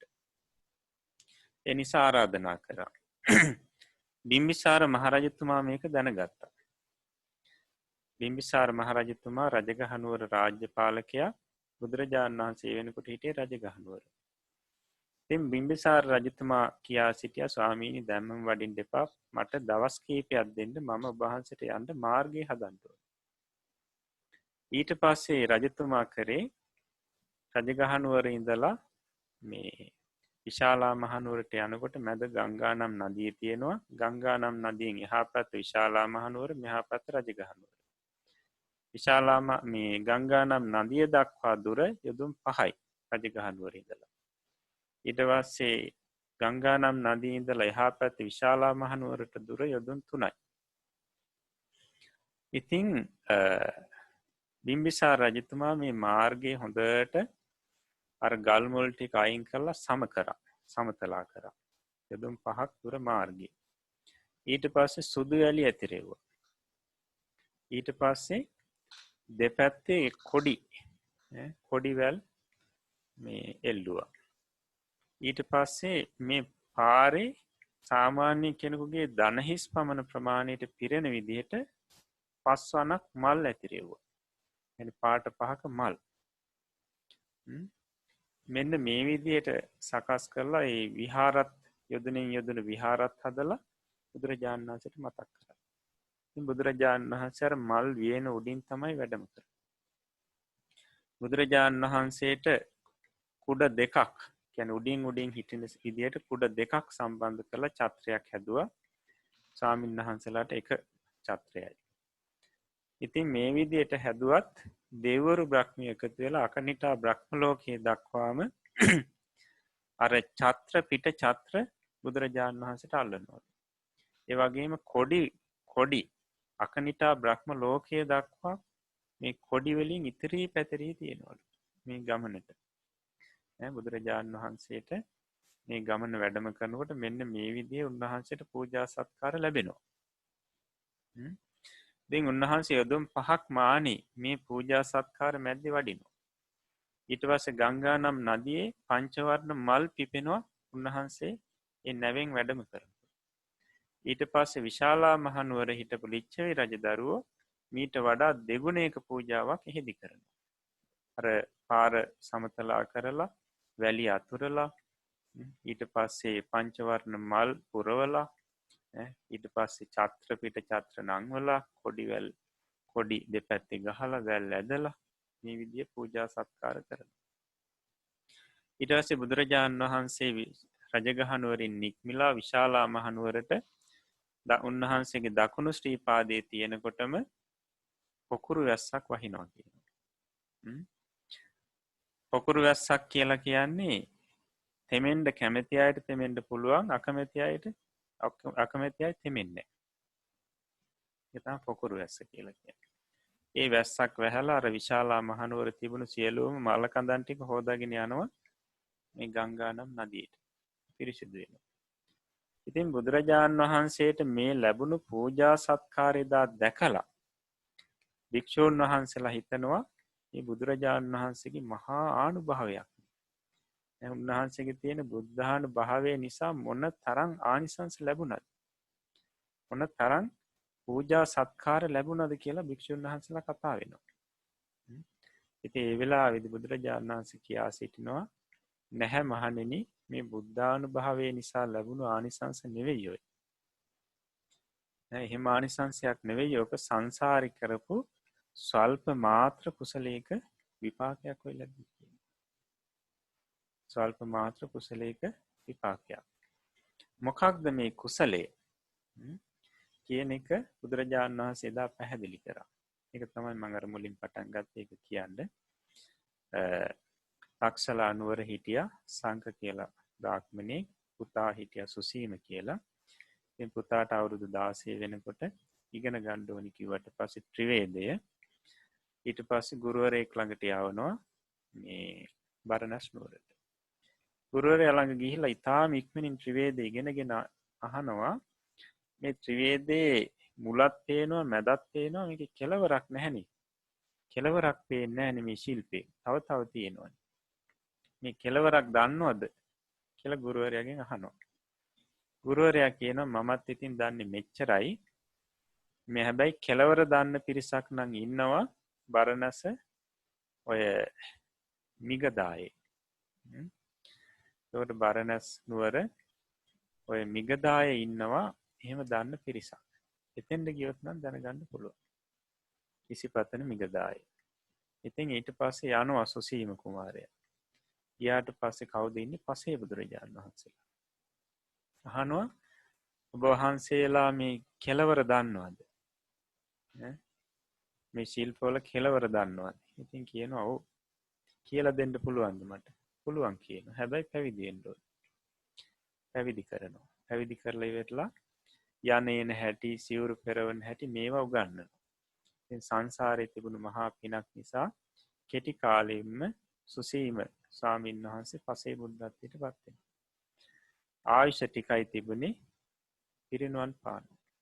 ඊට පස්සේ මිනිස්සු එකතු වෙලා හදනවා මේ චෛත්‍යයක් හදලා අර ධාතුන් වහන්සේලා නිදන් කරනවා. දැන් කාලයක් ගෙවුණා සංඝ බ්‍රාහ්මණ තුමාට දැන් පුතා ගැන ආරංචියක් නැහැ. එක දවසක් හොයාගෙන එනවා. එනකොට බරණැස් නුවරට පැමිණලා මිනිස්සු රැස් වෙලා ඉන්න තැනක් දකිනවා. ඉතින් චෛත්‍යයක් ළඟ ගිහිල්ලා අහනවා මේ මෙන්න මේ වගේ නමක් තියෙන දරුවෙක් දැක්කද මේ පැත්තේ? ඉතින් කියනවා ඔව්. ඉතින් මෙන්න මේ තැනින් මේ ගුරුවරයාගෙන් ඉගෙන ගත්තා. ඉගෙනගෙන ඉවරලා මේ ඉසිපතන මිගදායට ගිහිල්ලා පසේ බුදුරජාණන් වහන්සේ ළඟ පැවිදි වුණා. පසේ බුද්ධත්වයට පත් වුණා. පිරිනුවන් පෑවා. අර ධාතුන් වහන්සේලා එකතු කරලා අපි තැන්පත් කළා මේ චෛත්‍යයකුත් හදලා තියෙන්නේ. ඒක කිව්වට පස්සේ සංඝ බ්‍රාහ්මණතුමාට ඒක දරා ගන්න බැරි වුණා. ඊපස්සේ පපුවට අත්වලින් ගගහ ඉතින් අඬාඬ ඉවර වෙලා ඉතින් කල්පනා කරා දැන් ඉතින් කරන්න දෙයක් නැහැ කියලා අර චෛත්‍ය ළඟට ගිහිල්ලා චෛත්‍යයේ මළුවේ තිබුණු වල් ගැලෙව්වා. වල් ගලවලා ඉවරලා තමන්ගේ අර සලුවෙන් සුදු වැලි ගෙනල්ලා චෛත්‍ය මළුවේ අතුරවුවා. ඊළඟට පැන් කෙන්ඩි අරගෙන අර මළුවේ මේ වැලි වල දූවිලි ගතිය යන්න මේ පැන් ඉස්සා. ඊට පස්සේ සලුව හොදලා චෛත්‍ය කොඩියක් විදිහට බැන්දා. ඊට පස්සේ කුඩේ තමන් අවුවට අරගෙන ආපු කුඩේ කනුවක ලීයක ගැට ගහලා අර චෛත්‍යයට උඩට ඡත්‍රයක් විදිහට බැන්දා. ආවරණයක් විදිහට බැන්දා. ඉතින් ඊට පස්සේ වර්ණ පහක මල් කැලෑමල් නෙලාගෙන ඇවිල්ලා පූජා කළා. ඉතින් බුදුරජාණන් වහන්සේ දේශනා කරා එදා ඒ සංඝ බ්‍රාහ්මණතුමා වෙන කවුරුවත් නෙවෙයි මේ මමයි. එදා මම අර චෛත්‍ය මළුවේ මේ වල් ටික ගලවපු ඒ පිනෙන් තමයි මට මේ යොදුන් 8ක් මාර්ගයේ සම්පූර්ණයෙන්ම මේ වලගොඩලි නැතුව ගල් මුල් ඉවත් කරලා සම කරලා හැදුනේ. ඊට පස්සේ යොදුන් 8ක් මාර්ගයේ සුදු වැලි ඇතුරුනේ එදා මම සලුවෙන් වැලි ගෙනල්ලා අර මළුවට දාලා මළුව සකස් කරපු නිසා. ඊට පස්සේ මම විශාලා මහනුවරට දකුණු ශ්‍රී පාදයේ තබනකොට අර පොකුරු වැස්සක් වැස්සේ එදා මම පැන් කෙන්ඩියෙන් පැන් ගෙනල්ලා අර මළුවට ඉහෙපු නිසා ඒ පිනේ. ඊළඟට අකනිටා බ්‍රහ්ම ලෝකයේ දක්වා කොඩිවැල් බැඳුනේ එදා මම මගේ සලුව කොඩියක් කරලා චෛත්‍යයට පූජා කරපු නිසා.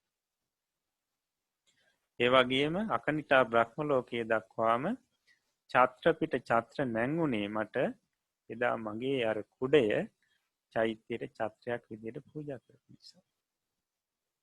එතකොට බලන්න දැන් මෙතනදී මේ වල් ගලවනවා, වැලි ගෙනල්ලා දානවා, ඒ වගේම පැන් නිහිනවා නේද?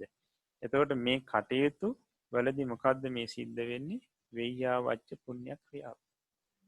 අන්නේ වෙయ్యාවච්ච පුණ්‍ය ක්‍රියාවට ලැබුණු ආනිසංස බලන්න.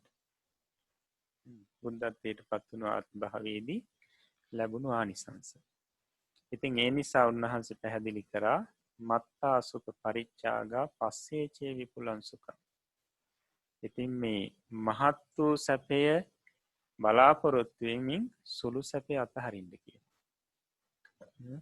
තමන්ට ඒ වෙලාවේදී කයේ වෙහෙසක් ඇති වෙනවා, කයට පීඩාවක් ඇති වෙනවා කියලා ඒ කායික සැපේ බලාපොරොත්තුෙන් අර වල් ගැලවීම ආදී ඒ ටික නොකරනම් තමන්ට මේ විදිහේ මහත් වූ සැපයක් විපාකයක් ලැබෙන්නේ නැහැ.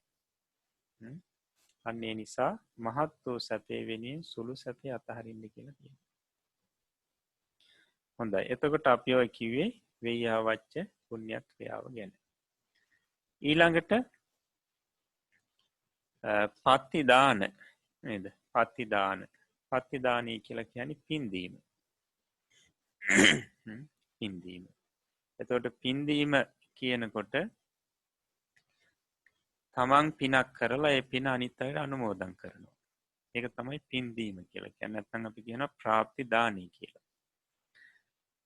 සාමාන්‍යයෙන් අපිට මිය ගියපු ඥාතීන්ට පින් දෙන්නත් පුළුවන්. ඒගොල්ලෝ පරදත්තෝපජීවී කියන പ്രേත ලෝකෙ ඉපදිලා ඉන්නවා නම් මේ ජීවිතේ අපි පින් කරලා ඒ පින ඒ අය උදෙසා අනුමෝදන් කරනකොට ඒ අයටත් ඒ පින ලැබෙනවා. සැප සම්පත් ලැබෙනවා. ඊළඟට අපි මේ ජීවිතේ පින් කරලා අපි අතර ඉන්න පිරිසට අනුමෝදන් කරනවා. ඒ කොහොමද? මම අසවල් චෛත්‍ය හදන්න ඔන්න උපකාරයක් කරා, ආධාරයක් කරා. ඉතින් ඒ කරපු පින අනුමෝදන් වෙන්න කියලා කියනවා. එතකොට අනිත් කෙනත් ඒ ගැන හිතලා සාදු සාදු කියලා සතුටු වෙනවා. අන්න පුණ්‍ය. එතකොට මෙයා පින දුන්නා, අනිත් කෙනා අනුමෝදන් වෙනවා. එතකොට පින දීම කියලා කියන්නේ ඒකයි. තමන් කරගත්තු පින අනිත් අයට අනුමෝදන් කරනවා. එතකොට විශේෂයෙන්ම අපි දැනගන්න ඕනේ අපි අද මම පිනක් කරා ඒක අනුමෝදන් වෙන්න කියලා කියන්නේ නැතුව සාමාන්‍යයෙන් මම මේ විදිහේ තැන් වලට ගියා, මෙන්න මෙහෙම පින් කරා, මේ විදිහට මල් පූජා කරා, පහන් පූජා කරා කියලා ඒ සිදුවීම කියලා ඒක අනුමෝදන් වෙන්න කියලා කියන්න ඕනේ. එතකොට තමයි එයාටත් අහනකොට අනිත් කෙනාටත් අහනකොට අර සිද්ධි දාමේ මතක් වෙනවා. එතකොට ඒක තමයි සතුට සිතින් අනුමෝදන් වෙන්නේ. ඒ ගැන සතුට වෙනවා. එතකොට පින් දීමේදී අපි අන්න අර විදිහට පින් දෙන්න ඕනේ. පින් දෙන්න ඕනේ. එතකොට සාමාන්‍ය අපිට පින් දෙන්නට නම් අපිට මේ ඊර්ෂ්‍යාව කියන එක අඩු වෙන්න ඕනේ. ඊර්ෂ්‍යාව තියෙන කෙනාට මේ පින් දෙන්න හරි අමාරුයි. පින් දෙන්නේ නැහැ එහෙම. පිනත් තමන්ගේ පින අනිත් අයට දෙන්න මැලි වෙනවා. එතකොට මුදිතාව තියෙන කෙනාට අනිත් අයගේ සැපේ සතුට වෙන කෙනාට පින් දෙන්න පුළුවන්. එතකොට මතක තියාගන්න පිනක් තමන් කරපු පිනක් අනිත් අයට දෙනවා කියලා කියන්නේ තවත් කෙනෙකුට අනුමෝදන් කරනවා කියන්නේ තමන්ට කුසල් සිතුවිලි පහළ වෙන අවස්ථාවක්. තමන්ට කාමාවචර කුසල් සිතුවිලි පහළ වෙන අවස්ථාවක්. අන්න බලන්න තමන් පිනක් කරගන්නකොටත් කුසල් සිතුවිලි පහළ වෙනවා. ඊට පස්සේ ඒ පින තවත් කෙනෙකුට දෙනකොට එයා අනුමෝදන් වුණා නැතුව ඒක වෙනම දෙයක්. ඒ කෙනාටත් මේ පින් දීම නිසා ඒ පුණ්‍යානුමෝදනා පිනකුත් සිද්ධ වෙනවා. කුසල් සිතුවිලි පහළ වෙනවා. ඊට පස්සේ පත්තානුමෝදනා. ඒ කියන්නේ පින් අනුමෝදන් වීම. පින් අනුමෝදන් වීම. අනිත් කෙනෙක් දෙන පින අනුමෝදන් වෙනවා. දැන් කෙනෙක් අර විදිහටම කියනවා මම මෙන්න මේ වගේ චෛත්‍යයක් හදනවා කිව්වා. ඒකට මම උදව් කරා. ඉතින් ඒ පින අනුමෝදන් වෙන්න. මෙච්චර ප්‍රමාණයකින් මම ආධාර කරා. ඒක අනුමෝදන් වෙන්න. එතකොට අනිත් කෙනා අනේ සාදු සාදු බොහොම වටිනා පිනක් කියලා සතුටු වෙනවා. එතකොට අන්න මේ පින් අනුමෝදන් වීම පින සිද්ධ වෙනවා. හරි අපින් අනුමෝදන් කිරීම වශයෙන් පිනක් කරගත්ත තමන් පින් අනුමෝදන් වීම වශයෙන් පිනක් කරගත්ත දැන් ඒකත් ඔය පින් අනුමෝදන් වීම කියන එකත් ඊර්ෂ්‍යාව තියෙන අයට කරන්න අමාරුයි. ඒ කොහොමද අපි කියනවා අසවල් චෛත්‍ය හදන්න මම ආධාර කරා මෙච්චරක්. එතකොට ඒක කියපු ගාම්ම කියනවා සමහරු ලංකාවේ චෛත්‍ය කීයක් තියෙනවද? ලංකාවේ චෛත්‍ය කීයක් තියෙනවද? ඇයි ආයි චෛත්‍ය හදන්නේ? ඔය අසරණ මිනිස්සෙකුට ඔක දුන්නා නම් ඉවරයිනේ. අන්න ඒ විදිහට අරකට විරුද්ධව කතා කරන අර පින අනුමෝදන් වෙන්න කැමති නෑ. ඊට පස්සේ ඒත් එක්ක මහන්නේ කොච්චර ප්‍රමාණයක් දුන්නද? ඇයි එච්චර ප්‍රමාණයක් දුන්නේ? අපරාධෙනි. තමන්ගේ වැඩකට යොදා ගන්න තිබ්බනේ. දරුවන්ගේ වැඩකට ඔක යොදා ගන්න තිබ්බනේ. ওই විදිහට කියනවා. ඒ කියන්නේ අර ඒ ලැබුණු පාර්ශවයට ආධාරයේ ලැබුණු පාර්ශවයේ ඒ ලබාගෙන මේ සතුටින් ඉන්නවා දකින්න බැරිකම. ඒ පැත්තේ දියුණුවක් වෙනවා දකින්න බැරිකම. ඒක කැමති නැතිකම.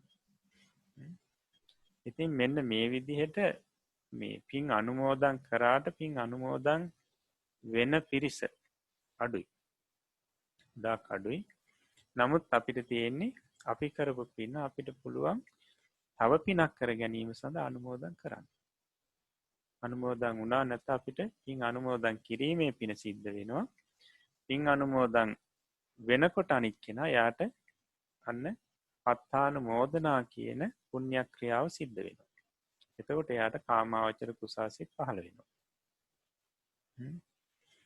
ඊට පස්සේ ධම්ම ශ්‍රවණ නේද? දහම් ශ්‍රවණේ බණ ඇසීම. ඒකට බණ ඇසීම කියලා කියන්නේ මේ තමන්ගේ මෙලෝ යහපත වෙනුවෙන් පරලෝ සුගතිය වෙනුවෙන් නිවන් දැකීම වෙනුවෙන් කෙලෙස් ධර්මයන් යටපත් කර ගැනීම අදහසින් බණ අහනවා. මේ පිරිසුදු චේතනාවයි. ඒ බණ අහනකොටත් පහළ වෙනවා කුසල් සිතිවිලි. නැත්තම් ඔය කාමාවචර කුසල් සිත් තමයි පහළ වෙන්නේ. බණ ඇසීම තුලින්. ඉතින් ධර්ම ශ්‍රවණී ගැන කියනකොට ඉතින් විශේෂයෙන්ම කියන්න තියෙන්නේ බණ අහනකොට හිත මොනතරම් නිවෙනවද නේද? වෙන කිසිවක් අහනවට වඩා බණක් අහනකොට හිත කොච්චර නිවෙනවද? එතනින්ම අපිට හොඳට තේරෙනවා මේ సంతානයේ කුසල් සිත්විලි පහළ වෙනවා කියන්නේ. ඊළඟට ධම්ම දේශන. ඒ කියන්නේ ධර්මයේ දේශනා කරන අනිත් අයට. සතරපද ගාථාවක් හරි කියලා දෙනවා. ඒකේ තේරුමත් එක කියලා දෙනවා. ඉතින් ඒ තුලිනුත් වෙන්නේ මේ කුසල් සිතුවිලි පහළ වීම. ධර්මයේ දේශනා කිරීම තුලිනුත් කුසල් සිතුවිලි පහළ වෙනවා. කාමාවචර කුසල් සිත් ඇති වෙනවා. ඊළඟට දිට්ඨිජ කම්ම. දිට්ඨිජ කම්ම කියලා කියන්නේ තමන්ගේ මේ සම්‍යක් දෘෂ්ටිය දියුණු කර ගැනීම. දැන් අපි කුසලයේ අකුසලයේ කියන එක අපි හොඳට තේරුම් ගන්න යම් පමණකට අපි දන්නවා. දැන් පිරිසට තේරෙනවා ඇති දැන් අභිධර්ම ඉගෙන ගන්නකොට හරියටම කුසලයේ කියන්නේ මොකද්ද අකුසලයේ කියන්නේ මොකද්ද කියලා හොඳට පැහැදිලිව තේරෙනවා නේද? අන්න බලන්න සම්‍යක් දෘෂ්ටිය පිරිසිදු වෙනවා. ඊට පස්සේ පරලොව ගැන හරියට දැනගන්නවා. ඊට පස්සේ හේතුඵල ගැන හරියට දැනගන්නවා. පටිච්ච සමුප්පාදය ගැන හරියට දැනගන්නවා. ඉතින් මෙන්න මේ විදිහට මේ සම්‍යක් දෘෂ්ටිය දියුණු කරගන්නවා. සම්‍යක් දෘෂ්ටිය දියුණු කරගන්න ධර්ම සාකච්ඡා කිරීම ආදී තුලින් එතකොට මේ සම්‍යක් දෘෂ්ටිය දියුණු කර ගැනීම තුලිනුත් අනේ අවස්ථාවලදී පහළ වෙන්නේ අපිට මොනවද? මේ කාමාවචර කුසල් සිත්. කාමාවචර කුසල් සිත්. එතකොට බලන්න ධර්ම සාකච්ඡා කිරීම තුලින් මේ මොනතරම් මේ කුසල් සිතුවිලි පරම්පරාවක් අපිට ඇති වෙනවද? එතකොට මේ සම්‍යක් දෘෂ්ටිය දියුණු කරගන්න හොඳම ක්‍රමය තමයි මෙන්න මේ අභිධර්ම ඉගෙන ගැනීම. අභිධර්ම ඉගෙන ගන්නකොට මේ සම්‍යක් දෘෂ්ටිය හොඳට පිරිසිදු වෙනවා. ධර්මයේ ගැන යම් සැකසාංකා පැටලුණු තැන් තියෙනවා නම් ඒවා විසඳෙනවා. ඉතින් ඒ නිසා දිට්ඨිජ කම්ම කියන මේ සම්‍යක් දෘෂ්ටිය දියුණු කර ගැනීම කියන මේ අවස්ථාවේදී කාමාවචර කුසාසිත පහළ වෙනවා. ඉතින් ඒකයි මේකෙදි පැහැදිලි කරන්නේ මෙන්න මේ දස පුණ්‍ය ක්‍රියා සිදු කිරීම වශයෙන් මේ කාමාවචර කුසල් සිත් 8 පහළ වෙනවා කියන්නේ. හොඳයි ඊට පස්සේ අපිට තවදුරටත් දැන් මේ කාමාවචර කුසල් සිතුවිලි පහළ වෙන අවස්ථාවේදී සාමාන්‍ය ප්‍රායෝගික අපි සෝමනස්ස සහගතව ඥාන සම්ප්‍රයුක්තව අසංකාරිකව කොයි අවස්ථාවවලදී වගේද පහළ වෙන්නේ කියන ඒ කාරණා වැඩිදුරටත් අපිට තව කතා කරන්න තියෙනවා, සාකච්ඡා කරන්න තියෙනවා, පැහැදිලි කරන්න තියෙනවා. ඉතින් අපි ඒ ටික අද පැහැදිලි කරන්න බලාපොරොත්තු වෙන්නේ නැහැ. ඒක අපි ඊළඟ දවසේ සාකච්ඡා කරමු. එතකොට අපි මෙතකින් අද අභිධර්ම පාඩම අපි හමාර කරනවා. ඊට පස්සේ මේ පාඩමේ අගට තියෙනවා ප්‍රශ්න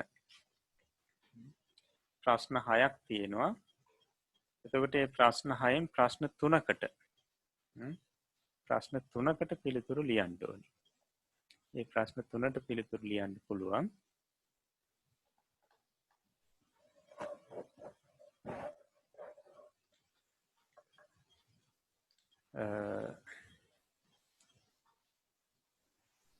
කුසල චිත්තේ යනු කුමක්ද? ඊළඟට කාමාවචර කුසල චිත්තේ බෙදී තිබෙන්නේ කවර කරුණු වලින්ද? ඊළඟට කාමාවචර කුසලයට කියන අනික් නම කුමක්ද? ඔන්න ඔය ප්‍රශ්න 3ට පිළිතුරු ලියන්න. ඊට පස්සේ අපි පසු දවසේ සාකච්ඡා කරමු. හොඳයි. ඊළඟට අපිට තියෙන්නේ පාලි පාඩම. එදා අපි යම් පාඨ කීපයක් පාලි පාඨ කීපයක් දුන්නා සිංහලයට පරිවර්තනය කරන්න. ඒ ලියලා තියෙන ටික දැන් බලා ගන්න.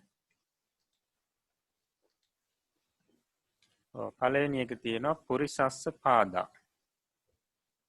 ඒක සිංහල තේරුම එන්න ඕනි පුරුෂයාගේ පාදයෝ කියලා. ඊළඟට දේවස්ස හත්තෝ. ඒකේ අර්ථය තමයි දෙවියාගේ අත. ඊළඟට බුද්ධස්ස ධම්මෝ. බුදුරජාණන් වහන්සේගේ ධර්මය. ඊළඟට ගෝපාලස්ස ලේඛකා. ගොපල්ලාගේ ලියන්නෝ. ඊළඟට අම්හාකං සංඝෝ. අපගේ සංඝයා වහන්සේ. ඊළඟට මයිහං චෝරෝ. මාගේ සොරා. ඊළඟට තව පුරිසා. තාගේ පුරුෂයෝ. ඊට පස්සේ තුම්හාකං හත්තේසු. තොපගේ අත් කෙරෙහි. නැත්නම් අපි කියනවා නුබලාගේ අත් කෙරෙහි කියලා. එහෙම ලිව්වත් හරිය. ඊළඟට බුද්ධානම් පාදා. බුදුරජාණන් වහන්සේලාගේ පාදයෝ. ඊළඟට අම්හාකම් බුද්ධෝ අම්හාකම් ධම්මෝ අම්හාකම් සංඝෝ සංඝා කියන එක. අම්හාකම් බුද්ධෝ කියන්නේ අපගේ බුදුරජාණන් වහන්සේ. අම්හාකම් ධම්මෝ අපගේ ධර්මය. අම්හාකං සංඝා අපගේ සංඝයා වහන්සේලා. ඊළඟ එක තව හත්තහ තව පාදා තව දේවෝ. තාගේ අත් තාගේ පාදයෝ තාගේ දෙවියා. නැත්නම් නුඹගේ අත් නුඹගේ පාදයෝ නුඹගේ දෙවියා. හොඳයි ඒ විදිහට ලියලා තියෙනවා නම් හරි ලකුණු දාගන්න. ඊළඟට අභ්‍යාසයක් තියෙනවා කරන්න. පහත සඳහන් ශබ්ද පුරුෂ ශබ්දයෙන් මෙන් වර්ණ ගන්න. පහත ශබ්ද ටික පුරුෂ ශබ්දයේ විදිහට වර්ණ ගන්න කියලා. එන්නේ එතකොට පුරුෂ ශබ්දයේ ලියපු හැටි මතකයි පිරිසට වර්ණන්නපු ක්‍රමයට. ඒ ක්‍රමයටම තමයි මේ ශබ්ද ටික වර්ණන් වෙන්නේ. පළවෙනි එක මනුස්ස අර්ථය මිනිසා. දෙවෙනි එක මිත්ත කියලා ඒක උච්චාරණය වෙන්නේ. ඒ තයින් දෙක එකට බැඳිලායි තියෙන්නේ. මිතුරා. ඊළඟට බොහෝපාල රජු. කස්සක ගොවියා. කම්මකාර කම්කරුවා රජක රදවා ඒ කියන්නේ රෙදි සෝදන්නා කියන එක. ඊළඟට දාස දාසයා ඊළඟට පුත්ත පුත්‍රයා ඊළඟට ඒ පුත්ත කියනකොටත් හයනු දෙක එකට බැඳිලායි තියෙන්නේ. ඊළඟට කුමාර කියනකොට කුමරා කියලත් කියනවා ළමයා කියලත් අර්ථය ගන්න පුළුවන්. කුමාරයාටත් කුමාර කියලා කියනවා ළමයාටත් කුමාර කියලා කියනවා.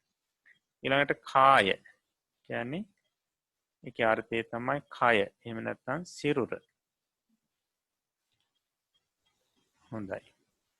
මේ ටික වර්ණංවන්න අර පුරුෂ ශබ්දයේ විදිහටම විභක්ති වල එතකොට අපිට පුළුවන් ඊළඟ දවසේ එක බලන්නට.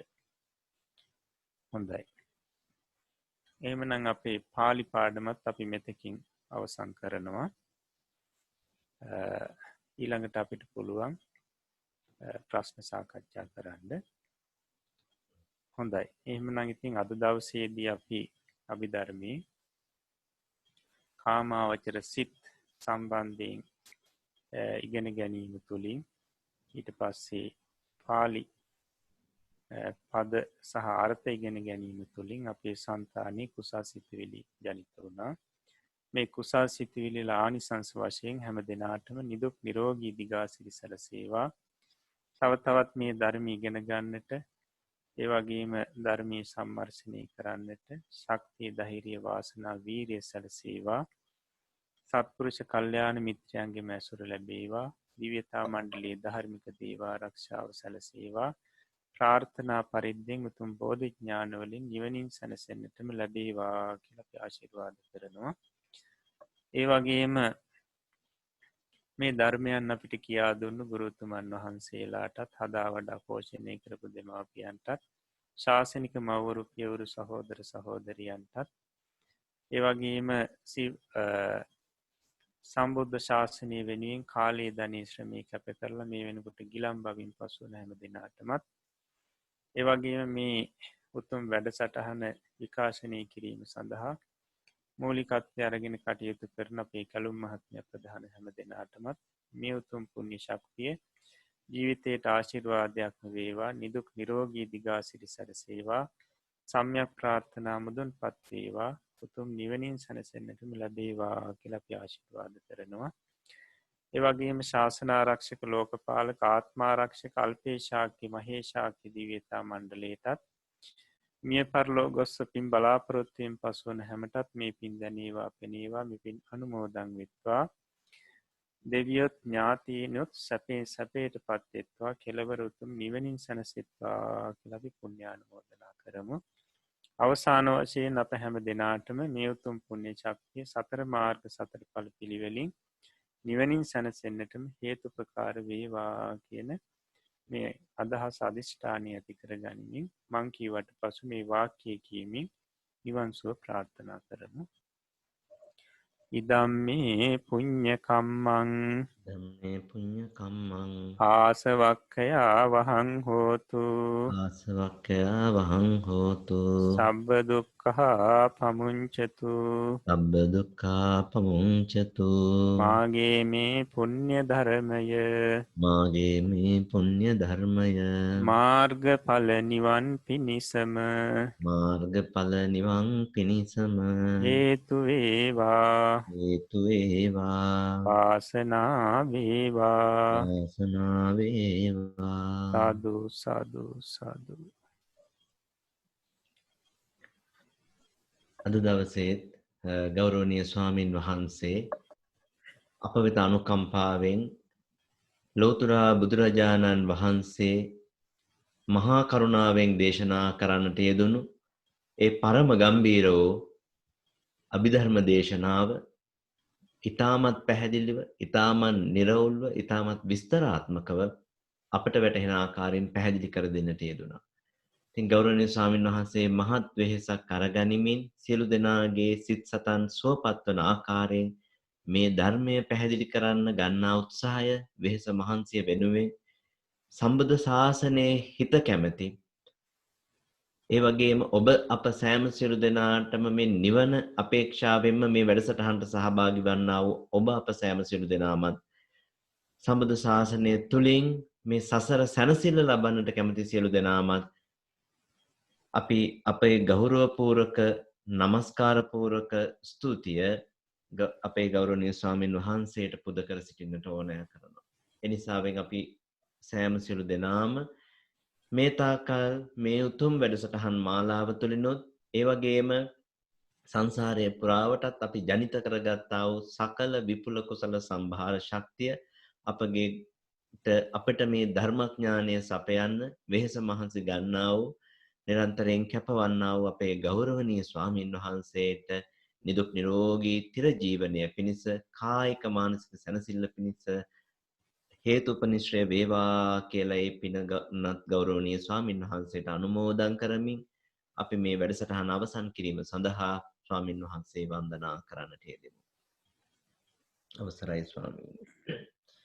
ඕකාස වන්දාමි බන්තේ මයා කතං පුඤ්ඤං සාමිනා අනුමෝදිතබ්බං සාදු සාදු අනුමෝදාම සාමිනා කතං පුඤ්ඤං මයිහං දාතබ්බං සාදු අනුමෝදිතබ්බං සාදු සාදු අනුමෝදාමි ඕකාස ద్వාරත්තයේන කතං සබ්බං අච්චයං කමත මේ බන්තේ කමාමි කමිතබ්බං සාදෝකාස කමාමි බන්තේ සුවපත් වේවා නිදුක් නිරෝගී දිගාසිරි සැලසේවා සුවපත් සීලවන්තං ගුණවන්තං පුඤ්ඤක්කෙත්තං අනුත්තරං දුර්ලභේන මයා ලද්දං බුද්ධ පුත්තං නමාමහං.